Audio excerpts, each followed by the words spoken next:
अस्सलाम वालेकुम नाजरीन, मैं हूं इनकर पर्सन नाइला और आप देख रहे हैं सिटी वन न्यूज़। खबर शामिल करते हैं झंग से।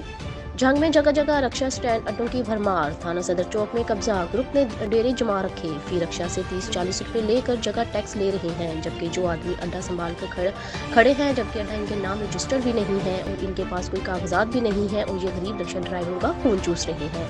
दूसरी जानब धीजी दरबार के सामने भी नाजायज अड्डा कायम हो गया है और वो भी माल कमाने में मसरूफ दिखाई देती है। झंग के अवाम ने इंतजामिया से और DSP ट्रैफिक खालिद कुरैशी बहुत ही ईमानदार पुलिस अफसर हैं और अच्छे इंसान हैं, इनसे अपील की है कि इन अड्डों वालों के खिलाफ सख्त कार्रवाई अमल में लाई जाए। रिपोर्ट कर रहे हैं Aslam Shaheen, district reporter, city one news Jhang से।